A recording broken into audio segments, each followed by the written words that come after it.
Okay, so we're going to be looking at the conclusion today, which is the ending to the story. All right? And we talked a little bit about what a conclusion is, and basically it's the solution to the problem that we had in the story. It really satisfies the reader. And I'm going to read to you, starting with my setting and my characters, in my beginning, okay, right through my middle, and you will hear the resolution to the story. And I'd like everybody looking right up here, please, and paying good attention so that you know what to do for your resolution. Okay, thank you. Good job, guys. It was a warm summer night in Moriya City, Ibaraki Prefecture, Japan in 2005. I had just gotten home from a busy day at work. Tired and hungry, I started to walk to the store to find some supper. I traveled down the quiet city streets where I could smell barbecue meat, vegetables, rice, and miso soup drifting out kitchen windows everywhere. I wondered what I would eat. Lost in my own thoughts, I heard something crying. I looked down to see a tiny white kitten with black spots. He looked like a cow kitty. He leapt up into my arms and nuzzled into my armpit. I stroked him and wondered who he belonged to. I looked around and saw many houses and empty backyards. No one in sight. I could hear dogs barking in the distance, and people on bikes rushed by without looking at me. I felt lonely standing there, and wondered if I could help this cat find his home. Nervously, I rang the doorbell where I found the kitten. I spoke into the intercom. "I found someone's kitten," the curt answer.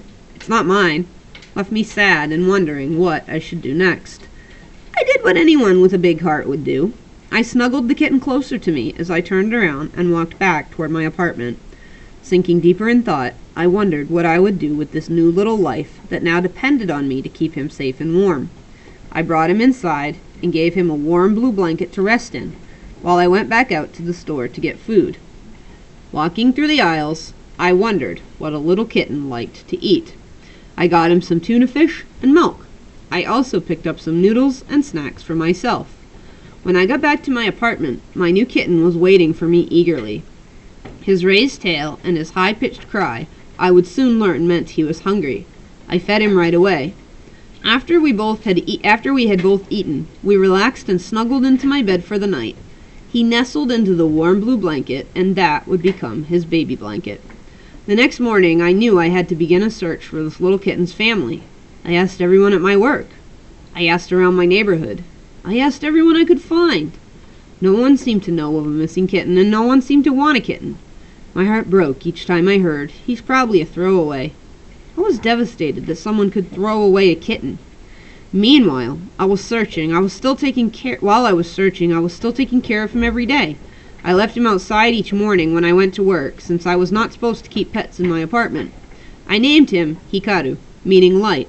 Incidentally, the neighborhood children played with him daily, and they had also named him Michan. With his tail in the air and a high-pitched cry, Hikaru eagerly awaited my return home from work every day. Trying to figure out what my options were, I realized I had very few. If I brought him to a shelter, he would be killed within a week, per Japanese animal shelter policy.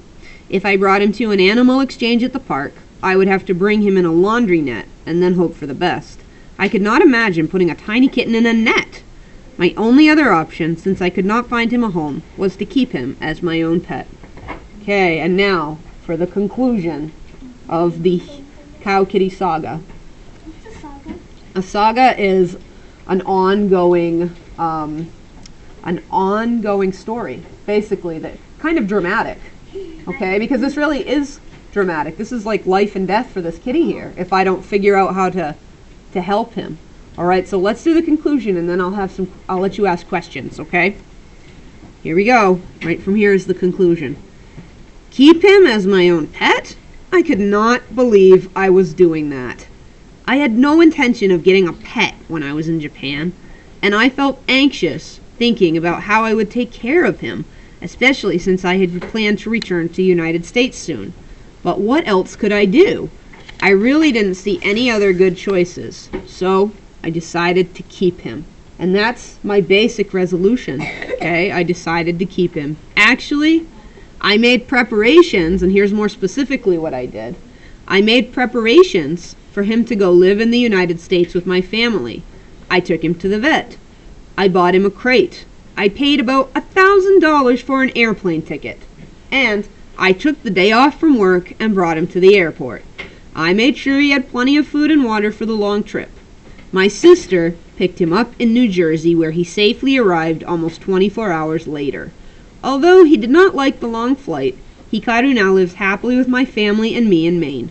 I'm so happy that I decided to walk to the store for dinner that night in Japan, because that's how I met my best friend. The end. A lot of you have asked me, can you write the end? Absolutely.